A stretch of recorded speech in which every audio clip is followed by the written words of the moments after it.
Okay, welcome to our talk, All You Ever Wanted to Know About the AMD Platform Security Processor and Were Afraid to Emulate. In this talk, we present Psp Emu, an emulator for the AMD Psp.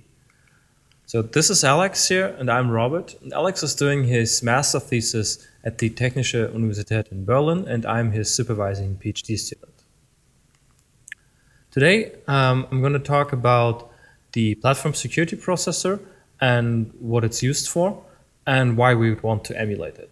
And then Alex will tell you about how we emulated the Psp and what you can do with the emulator. So let's start with a brief overview on the AMD Psp. So this is a slide I've took from an AMD slide deck. And the AMD says here that the AMD Secure Processor is an integrated microcontroller integrated into the x86 SoC. It is an ARM Cortex F5, and it is present on both EPYC and Ryzen Cpus. Actually, it has been integrated since 2013, but for our talk, we only concentrate on the Psp of Zen and later generation of AMD Cpus. So it runs an undocumented and proprietary firmware provided by AMD, and the Psp is the root of trust for the whole x86 SoC. So why would we want to emulate this device? Well, it runs privileged software at a very high privilege level. It is the root of trust. And we can statically analyze its firmware, but that is time consuming and from my point of view also a bit boring, and it's only good for a single firmware version. If at one point in time AMD decides to completely rewrite their embedded firmware code for the Psp, we would have to start over again and analyze the binaries. However, if we would be able to emulate the Psp itself, we could just execute the emulator with the new firmware and analyze it at runtime, which is way easier than plain static analysis. Now, before we start writing the emulator, we need to have the firmware. And the AMD Psp firmware can be found within the padding of UEFI images. So if you download an UEFI image update for a motherboard, you will find a padding section, and within that padding section, you will find the Psp firmware code. And the Psp has its own file system, and we wrote a tool called Psp tool, which you can use to dump the content of that file system. I'm not going to go into details about this file system during this talk, but you can have a look at our previous talk, which we've given at the Chaos Communication Congress back in 2019, where we explain more about the firmware file system structure and a little bit of background of the Psp. Today, I'm going to talk again about how the Psp boot process is working. As I said, the Psp is the root of trust for the AMD SoC. So the Psp actually boots before the x86 cores. And on the Psp, there is a component called the Offshoot Bootloader, which is the first component which boots. And the Offshoot Bootloader is a bootloader which is embedded in read-only ROM memory. Now, the responsibilities of this Offshoot Bootloader are to load and verify an off-chip bootloader, which is stored on the Spi Flash. Now, if the binary of the off-chip bootloader could be verified using a public key, the off-chip bootloader is executed, and the off-chip bootloader will initialize the system. And to do so, it will load various applications in a static order. And from these applications, you can see that there is an ABL0 stage, which has embedded multiple ABL1 to 6 stages. And these are the stages that actually configure and initialize the x86 SoC. And this includes the training for the DRAM, for example. When this is finished and DRAM is available, the Psp will load and verify an UEFI image into the DRAM and then release the x86 cores from reset. And only now the system or the main x86 cores boot up. Now, on the EPYC server variant of AMD CPUs, when the system is fully booted, and we have, for example, Linux running on the x86 cores, Linux can issue a request to the Psp, which will then load the firmware for the secure encrypted virtualization technology from AMD. Again, I refer you to our previous talk if you want to have a bit more background or details on this part of the AMD Psp. Now, if we look at the Ryzen CPUs, the boot process is somewhat similar, except for the last step. When the x86 cores are released from reset, the Psp will overwrite its own SRAM memory with another operating system. And this is the secure OS, which is provided by Trustonic. It's a KINIBI TEE. And the whole SRAM is replaced with that operating system. And this OS is responsible, for example, to host a firmware TPM. So if you have an AMD mainboard and there's an option to use a firmware TPM, that firmware TPM is actually running on the Psp. Now, the secure OS will divide the Psp again into a non-secure and secure side using ARM Trust Zone technology. So much for the boot process. Let's have a look at the hardware of the Psp itself. Now, the Psp, as mentioned, is an ARM Cortex-A5. So that means it has a 32-bit address space. And at the top of this address space, or at the bottom, depending on the way you look at it, we have the local SRAM. And the SRAM is either 256 kilobytes or for Zen 1 CPUs or 384 kilobytes for Zen 2 CPUs. And this is the whole memory which is used to store and execute the Offshoot Bootloader and all its applications. Now, at the ARM High Vectors page, at the end of the address space, we have the ROM bootloader. This is present at a fixed memory location, and this is the start of the boot process. Now, in between, we have a dedicated MMIO region, which contains various devices such as an IQ controller, a timer, a crypto accelerator, and x86 and SMN slot controllers. And the rest of the memory space is essentially divided between the SMN, so the System Management Network slots, and x86 slots. So what are these slots? A slot is a view into another address space. And this is required because the Psp has not only access to its own address space, but also access to various other address spaces. So the Psp has access to the System Management Network. This is another 32-bit address space which has various devices present. So for example, the memory controller of the x86 SoC is part of the System Management Network. And when the Psp wants to configure encryption keys for the memory controller, it will talk to the memory controller via the System Management Network. And we can also find some fuses there, and the Spi Flash is also part of the System Management Network. Now, this System Management Network is completely undocumented, so there are probably a lot more various devices there which we have not figured out yet. Now, the Psp has access to this address space, and the way this works is that the Psp one can map certain parts of this address space into its own address space. So, for example, if it wants to access this green part of the Spi region, it will tell a dedicated controller within the MMIO space to map this region into its address space as a fixed slot. So the hardware then will ensure that the same system management region as configured is visible within the Psp address space. Now for x86, there's a similar mechanism.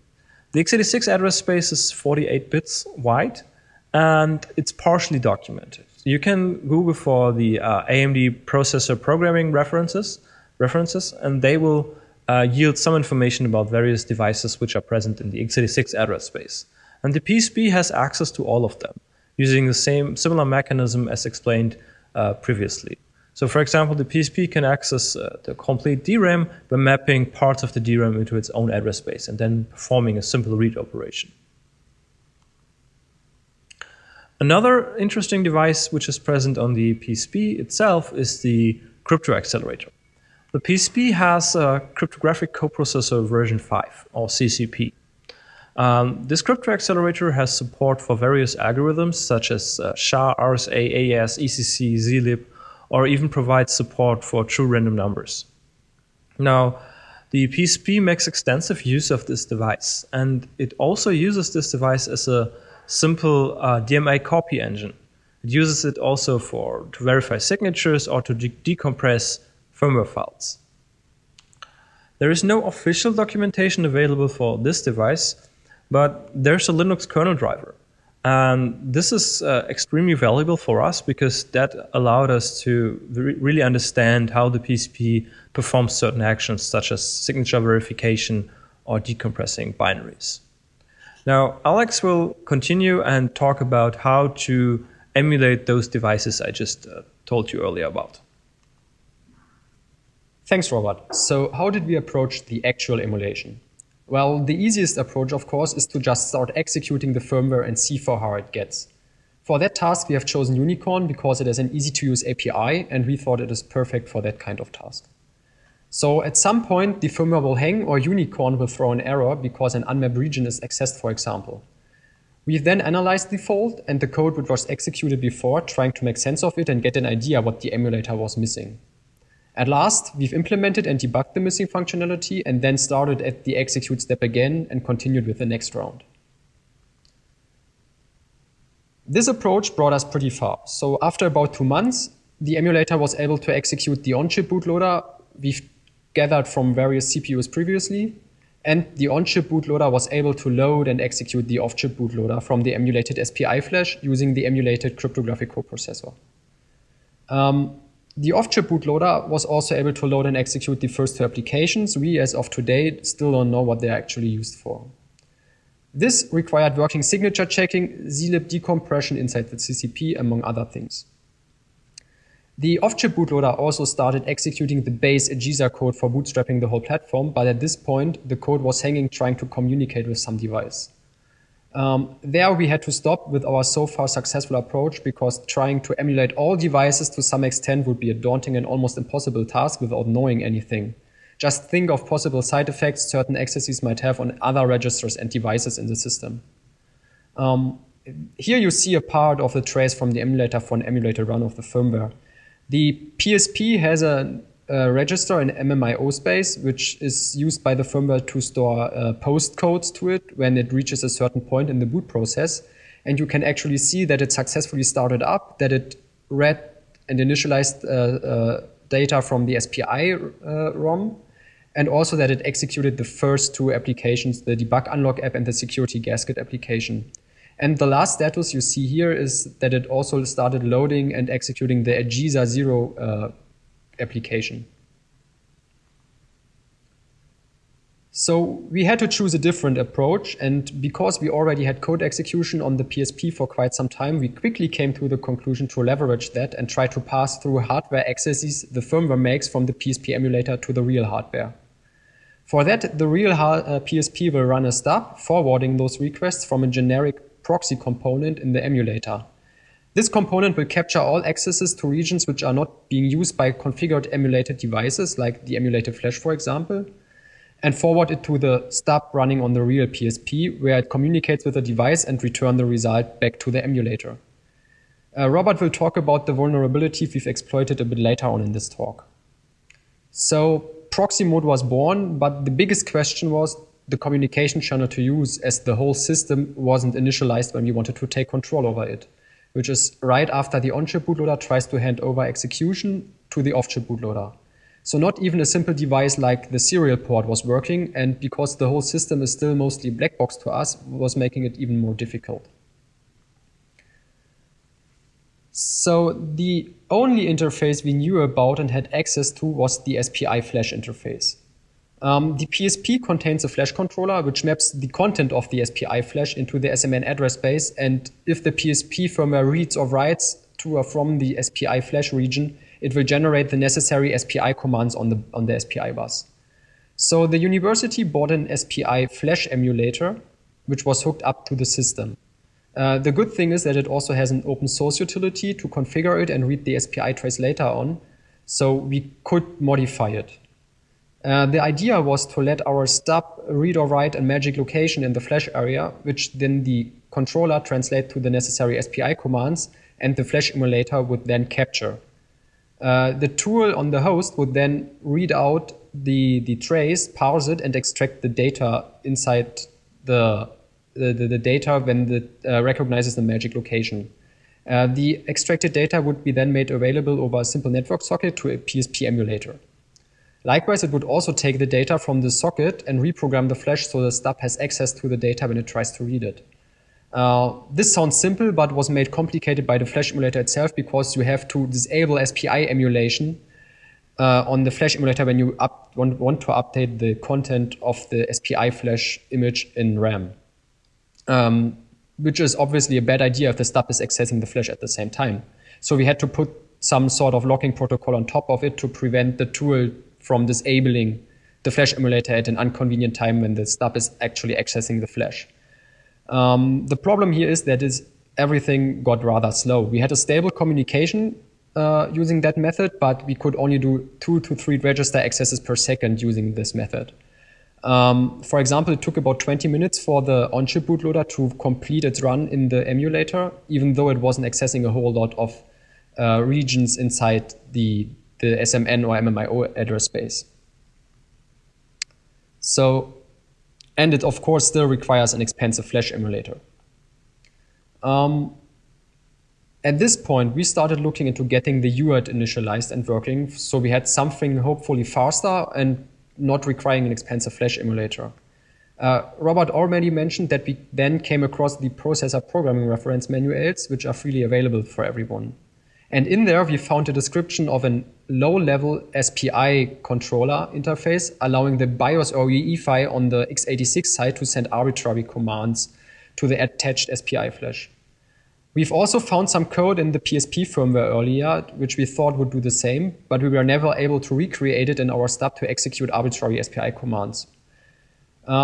So with the described SPI flash interface residing in x86 MMIO space and the SMN address from the Psp firmware, we hope that the register interface described for the x86 side is actually just the same than what's behind the SMN address.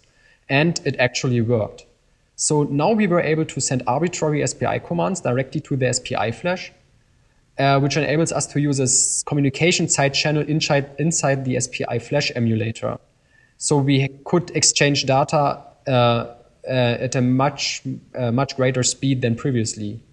So after implementing a proper transport packet in our stub and modifying the flash emulator tool to forward the data using the side channel, we had a really fast and reliable communication channel to work with.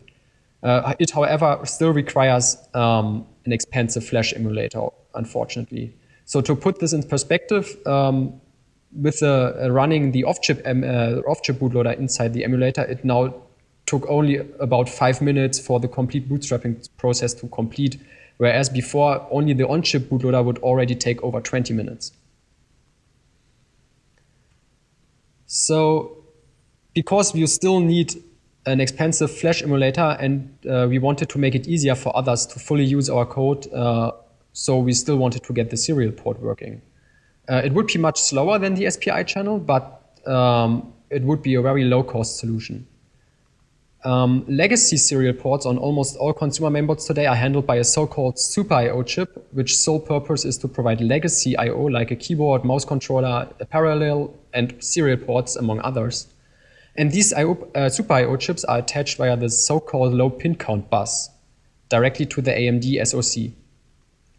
However, these Super I/O chips need to be configured to enable serial ports, and the configuration sequence depends on the chip being used. This is usually done by the BIOS or UEFI firmware. And to complicate matters, most of these chips, like the ITE one on our mainboard, have no public reference manual, so we had to get at the initialization sequence for the UART somehow. For that, we hooked up a logic analyzer to the LPC bus and captured everything going on there using the stock firmware image. The resulting capture file was then processed by a self-written tool called LPC decoder to make analysis easier. After extracting the necessary sequence from the capture and implementing that in our stub, however, the UART was still not working. And after a lot of trial and error, it turns out that one has to flip a single bit in a register living in the system management network space to either turn on the Super I/O chip or bring it out of reset. But with that in place, we also now have a slow but low-cost solution to communicate with the code running on the Psp before the platform is initialized. However, depending on the Super I/O chip being used for a particular mainboard, one might have to adapt this initialization sequence a bit. So, and before continuing with the an overview of the Psp emulator, I will hand back to Robert, who will talk about the security vulnerability we've leveraged to gain actual code execution on the Psp. Okay, thanks, Alex. Now let's talk about how we can inject our own stop code so we can use the proxy mode. Now, as explained previously, when the Psp boots up, the first thing that's happening is that the Offshoot Bootloader is executing. And the Offshoot Bootloader is executing from non-writable ROM memory. So that means before the Offshoot Bootloader can do anything, it needs to map certain parts of the address space for its stack. And that's what's happening. So part of the SRAM now is reserved for the Offshoot Bootloader stack. And then we need to load and verify the Offshoot Bootloader, which is stored on the Spi Flash. So then the next step for the Offshoot Bootloader is to map the Spi Flash. And then the Offshoot Bootloader will load and verify an AMD public key, which is present in the Spi Flash. The public key is placed into the SRAM. Once that is finished, the Offshoot Bootloader will load and verify the Offshoot Bootloader. The Offshoot Bootloader is part of the Spi Flash, and it will copy the binary into the local SRAM. Now, you can see that there's a red line between the Offshoot Bootloader and the bootloader stack. Of course, this copy operation must not cross that line. So we have a certain maximum size that the Offshoot Bootloader can occupy, and this size is smaller than the SRAM size. So the Offshoot Bootloader needs to validate the size of the Offshoot Bootloader before the copy operation takes place. Now, how do we get the size of the Offshoot Bootloader? Now, if we look at the firmware file system, we see a structure like this. We have directories and we have entries in directories, and these entries point to files. And the Offshoot Bootloader is one of those files, and each file has a header, a body, and a signature. Now, if you look at the header content, we see that there are two different values of interest right now. So first of all, at offset hex 14, we have the body size. So this is the size of the Offshoot Bootloader in the Spi Flash. And then we have a load address. And this load address is the target where this Offshoot Bootloader wants to be placed in the SRAM. Now the Offshoot Bootloader needs to copy the Offshoot Bootloader into the SRAM, and only then its signature can be verified. This is because the Offshoot Bootloader must avoid any talk-to attacks, where the attacker switches the content of the Spi Flash, for example, after it has been validated. So this header I talked about is processed before the signature check is validated, or the signature check is carried out. So that means the Offshoot Bootloader needs to validate the header values carefully. So let's have a look at the function that does this validation. Now, first thing the Offshoot Bootloader does, it compares the load address from the header plus the body size, also from the header, against a fixed threshold, which is the start of the bootloader stack. But it does not take the values as they are stored in the Spi Flash. Instead, it takes the absolute of those values. So it masks out the sign bit, the highest bit. So if we calculate now this value, you see that we have an absolute of hex 100 plus the absolute of hex C640, and the result is C740 in hex. And if that value does not cross the beginning of the bootloader stack, we can safely place the Offshoot Bootloader here.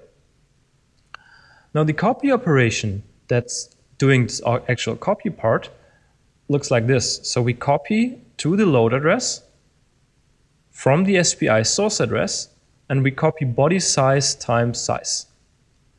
Now let's have a look at those values. You can see for the check we use the absolute body size. However, for the copy operation we use the body size as is.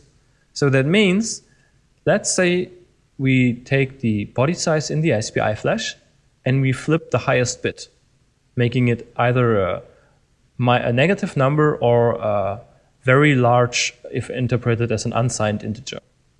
Now if we do the check again, we see it calculates to the same value. So it doesn't matter if we flip the highest bit for the security check. The resulting value is still small enough for the copy operation to take place. But the copy operation actually uses the size as is. So we have now a mismatch between the size that it's validated and the size that is used for copy. And actually, this size now here is way larger than the whole SRAM of this PSP. So if we use that copy operation right now, we would copy over the whole SRAM content of the PSP, including the on-chip bootloader stack. So let's do that to insert our stub. So we place our stub within the Spi Flash, and we append it with return addresses. And these addresses start to the beginning of our stub, point to the beginning of our stub. Now then we flip the sign bit of the body size, and the resulting copy operation will happily copy over the whole SRAM. And the data which is copied is our data which we put into the Spi Flash. So that means in the end our stub is copied into the SRAM. The return addresses or the whole stack of the on-chip bootloader is replaced with our return addresses, which then point to our PSP stub. And as soon as the copy operation inside the on-chip bootloader returns, we execute our stub immediately. And this all happens before any signature is validated. So that means the fact that we cannot create a valid signature for the PSP stub doesn't really matter at all. Now, if we use the same setup inside the emulator, you would see something like this. This is an output of the emulator which shows the CCP request. This is the copy operation which I talked about earlier. Now, the Psp firmware uses the CCP for larger memcopy operations.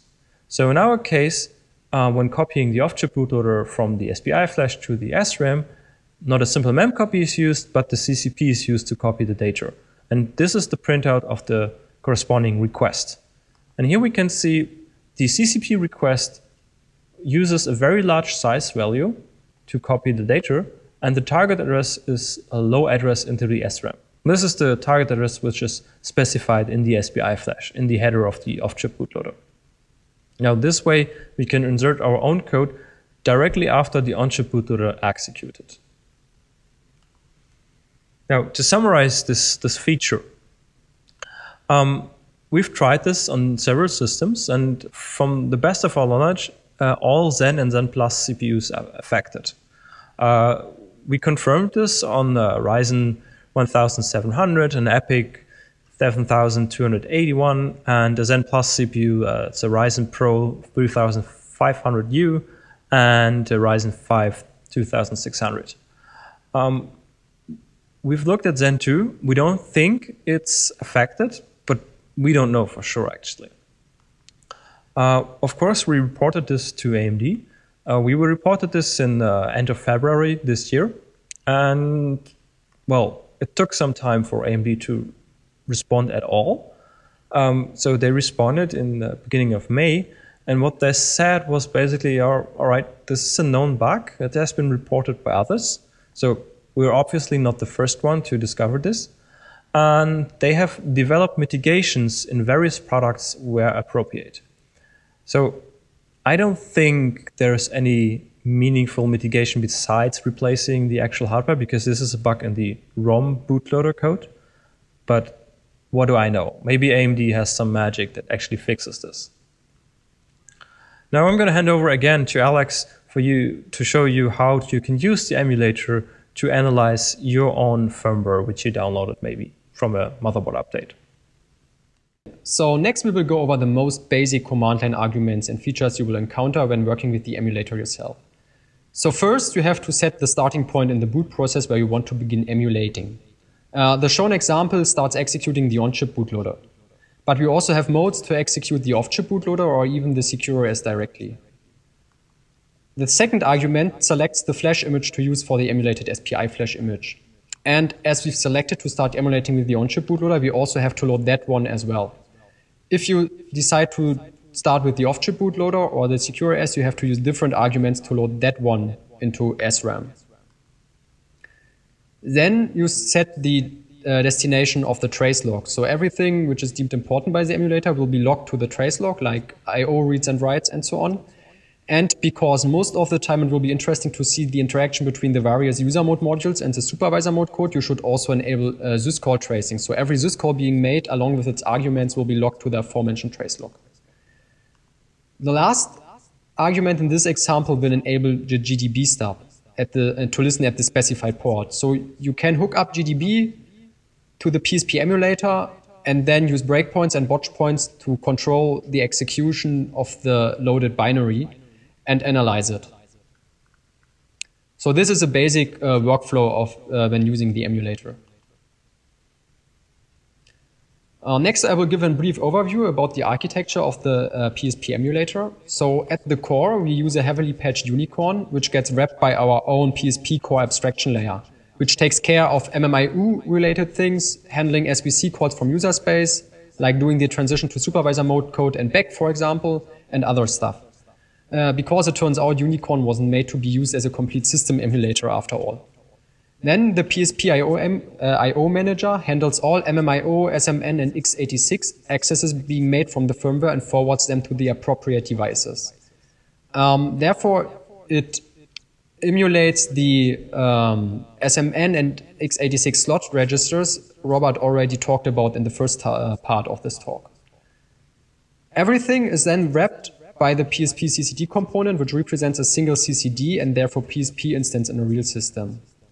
Below all that, there is a tracing component, which is responsible for generating the trace log and capturing information about I/O reads and writes and SVC calls, for example. And our debugging component is based upon our own libgdb stub, so you can debug the firmware with GDB or even IDA Pro, for example. And if you have written your own code, you also get source-level debugging for free. We've used that to debug certain parts of our stub and for debugging the exploit, for example. It also gives access to special commands when using GDB's monitor command. So you can access certain features of the emulator, for example, to read or write to devices on real hardware when proxy mode is used. The proxy mode component is based upon libpsp proxy, which gives access to the real hardware using the aforementioned methods like the UART or Spi Flash Emulator. The GDB monitor command also gives access to the built-in coverage tracer. So the coverage tracer generates coverage traces of either the complete run of the firmware or just a certain part of the code you are interested in. And the coverage trace is compatible to the RCOV and can be loaded into Ghidra, for example, using the Dragon Dance extension. And also recently, Psp Emu gained the feature to record all I/O reads and writes into a certain log file and replay that later on. So you can recreate a specific run of the firmware when you don't have access to the real hardware. And with that, our emulator can already do quite a bit. For example, what we can do is bootstrap the real hardware when in proxy mode, up to the point where DRAM is initialized and the UE5 firmware starts executing on the x86 cores. However, the UE5 firmware will then detect an error and will go into a recovery mode and won't continue with booting the system further. And also, this is all for a Ryzen 1700X, which is first gen Zen, and we didn't try that yet on Zen Plus or Zen 2 systems. Also, CPUs which have multiple CCDs and therefore multiple PSPs won't work right now. But we also have the stable communication channel with the PSP for further exploration. You can use the UART or the fast Spi Flash Emulator. We also have a basic toolchain for writing and debugging your own code running on the PSP. And the I/O log record and replay feature doesn't require access to real hardware for first steps. Last, we also have a basic MicroPython port which runs on the PSP, so all the Python fans out there can run Python on an embedded ARM CPU inside their AMD CPU. So we still have a lot of room for improvement though. Our final goal is getting the real hardware to fully boot using our emulator. For that, we have to understand SecureOS on Ryzen and getting it to run properly in the emulator. Also, for most CPUs, we have to emulate multiple CCDs and PSPs, which also requires support in our stub to handle that on real hardware as well. And we also want to investigate SecureOS further, looking for more security vulnerabilities. Also, what we want to get working is the emulator working with Zen Plus and Zen 2 systems. And last but not least, Zen 3 is about to be released end of this year, and we will see what kind of surprise it brings with it. So if you are now interested in getting yourself familiar with the emulator and want to run your own code, here are all the main repositories of the components required. Everything is either MIT or GPL. And with that, we thank you for your attention and should hopefully be open for questions now. Hi there.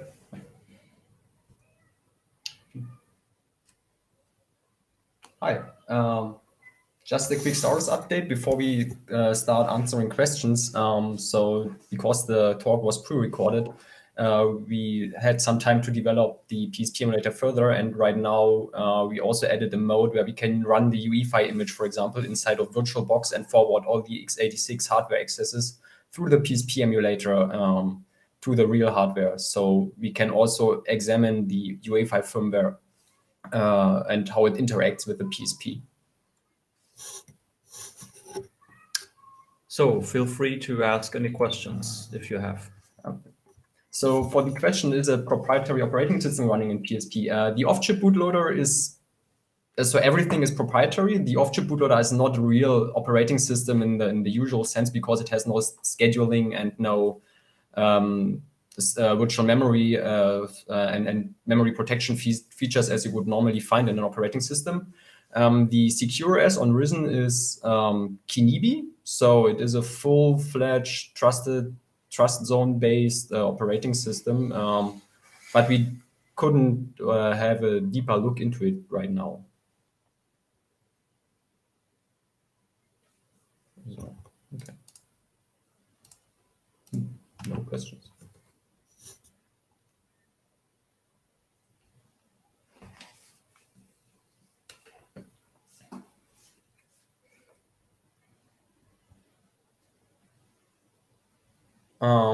The on-chip bootloader we got through the security bug, which we explained in the Chaos Communication Congress talk from last year. And we got into it using the off-chip bootloader, and then we're able to just read out the the last 64 kilobytes of the 4 gigabyte address space to get at the on-chip bootloader, because there's apparently no protection there against reading it.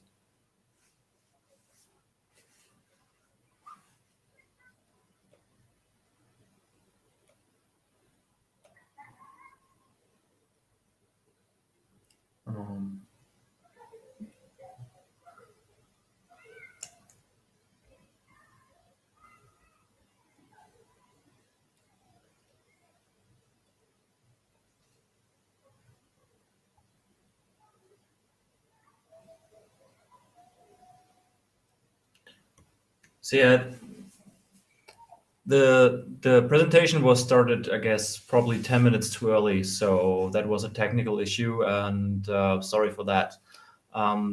The talk will be available on demand. So if you want to get into the first 10 minutes or so, you can find them later on. The Cortex used inside the AMD CPU is a Cortex A5.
So when the Psp is booting, it won't make use of any trust zone features at all, so that was not an issue for emulation. Of course, later on, when the secure OS takes over, that one uses the trust zone features, and that was some technical problems that we had to overcome, because our emulator is based on Unicorn, and it's not made to be a full system emulator.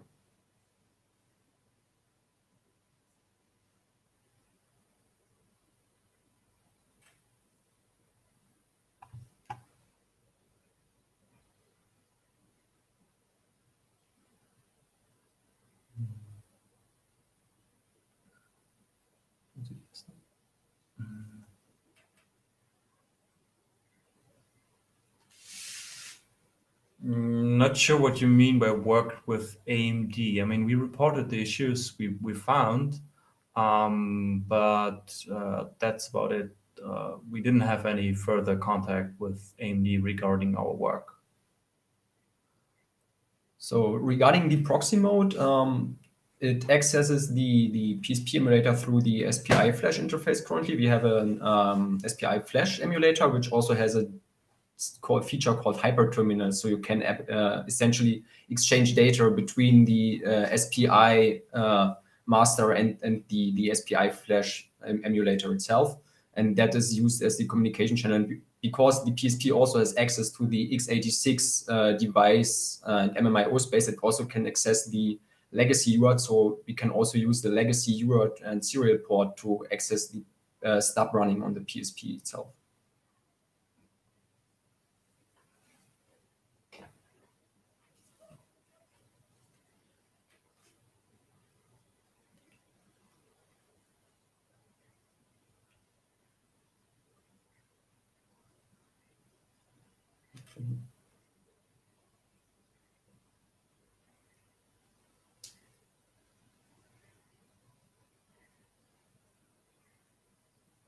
Ich kann mal kurz nach.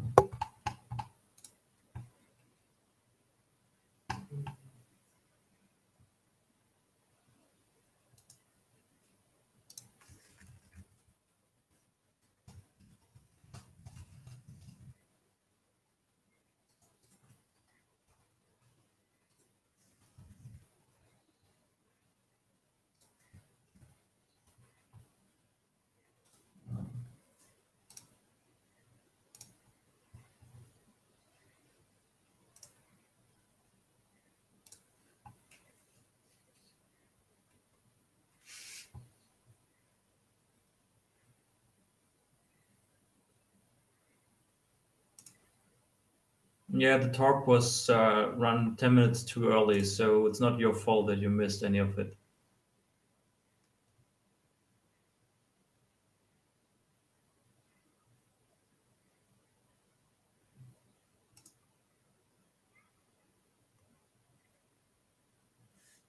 Yes, we are still using the emulator right now because it's much faster. So using the emulator to get to the initialized DRAM stage, it takes a bit over 5 minutes, and with the serial port, we have already almost 45 minutes. And so the Flash emulator is much faster if you change something than to test it. But the serial port is as stable as the Flash emulator, because there are apparently no critical timeouts during the initialization stage of the Offshoot Bootloader.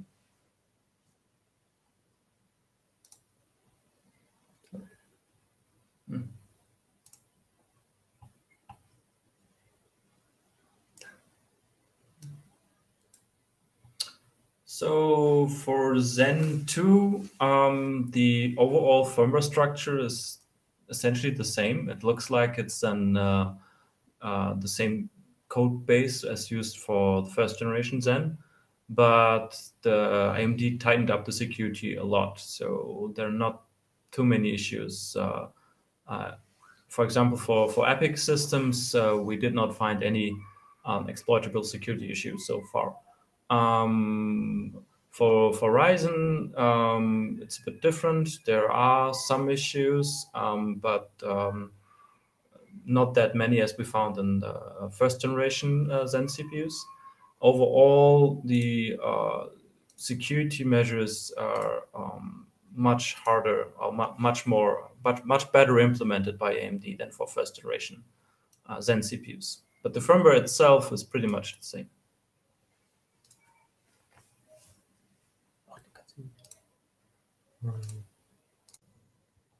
Okay, so because the poll closed and there were two persons who said that they want to see a demo, I hope you can see my screen right now. So what we have here is the emulator itself running with all the arguments required. So what we will showcase is our exploit taking over the PSP, in this case the emulated PSP, and executing the PSP stuff. Below you have the GDB attached to the emulator, and on the right hand side you will see the trace log, which is generated while the emulator executes the code. And we set a breakpoint to hex 100, so that is the off-chip bootloader entry point, and we will just go with continue. And then at some point, you will see a lot of output, which is a bit garbled because you need a bit wider of a window for that. But you see here below, we are in our code. We can then set a breakpoint to the main, for example. So then it will execute. It's a bit slow because it's single stepping. Okay, so and now we also have source code debugging. We can do next, for example. We can show register. Sorry, not show. Info registers. We can see the call stack, and then we can evaluate the firmware. So with the normal firmware, you of course have no source code access, but you can step through the disassembly and so on, and do all kinds of things like changing registers and changing memory. And we also have quite a few special commands for the debugger, which is accessible through the monitor GDB command which is specific to the PSP itself. So, and if you're on proxy mode, you can also have a lot of a few more commands. Then you can, for example, from GDB access the SMN network directly, or MMIO space, or the x86 address space on the real hardware itself. So, maybe this is what was also shown in the presentation. So this is where our exploit kicks in. When the on-chip bootloader the on-chip bootloader pauses the header and then tries to copy the off-chip bootloader into SRAM and just uses our own size, and then it overwrites the on-chip bootloader stack with our return address, which is the entry point to our stub, which then takes over the execution on the PSP. For the proxy mode demo, we apparently won't have the time right now because it takes a moment to set up everything.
Well, regarding that question, if we can take control, we could also then just patch the off-chip bootloader, for example, to do whatever we want. So it might continue, and then we might be able, at least on EPIC systems, for example, to to then lurk in the background and respond maybe to a special write in DRAM and then do some stuff if the x86 CPUs poke that specific address.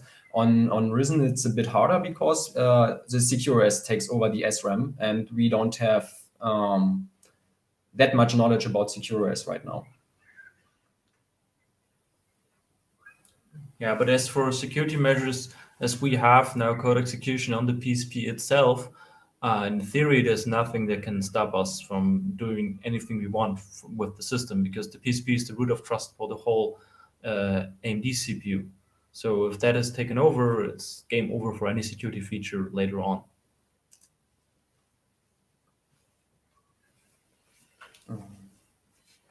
So regarding the evil mate attack, yeah, you just need to flash the SPI image onto the on the main board, and then you can get access to the Psp, at least for the first generation Zen and also Zen Plus systems. So yeah, you could put some backdoor onto the Psp.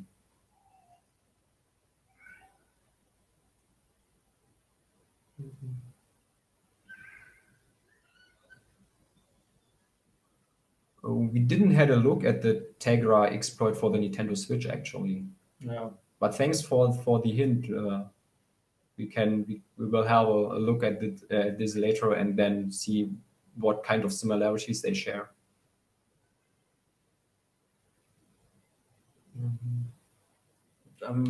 Similar attacks for AMD CPUs or in general?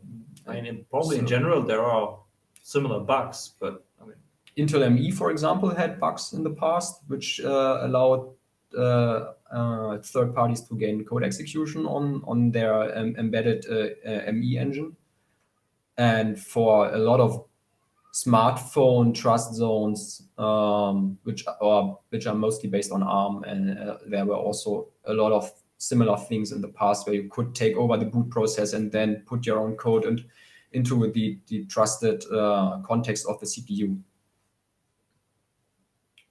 The SPI flash is actually on the mainboard because the motherboard vendor has to supply their own UEFI image because they tailor towards their own hardware they built on the mainboard. But the off-chip bootloader and the on-chip so the on-chip bootloader is baked into the CPU itself. So that is always vulnerable if you have an affected CPU. And the off-chip bootloader is supplied by AMD through their IGZA code block and is then integrated by the firmware vendors. So if you have a bug there, you will probably have a bug in all the other mainboards which share the same version of the IGZA code.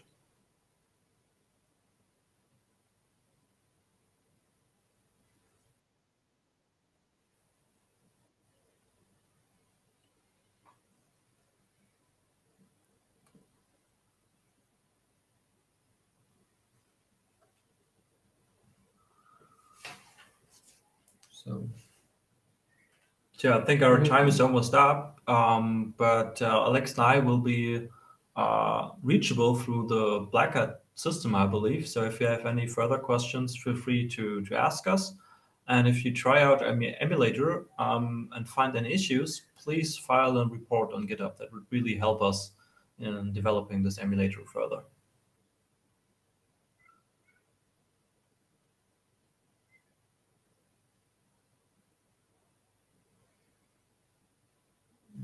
So the thing is, the SPI has to be, what we do is we flash our own code on the SPI attached flash chip.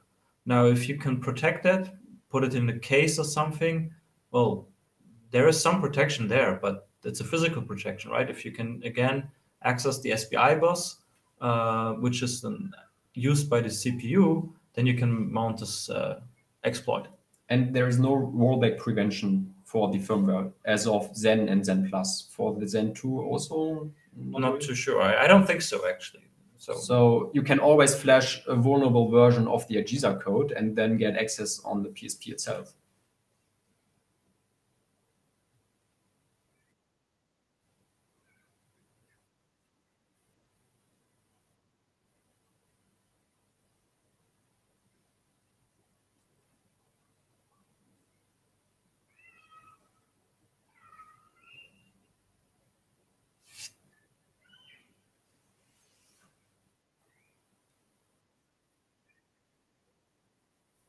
Okay. So thanks again for joining our talk.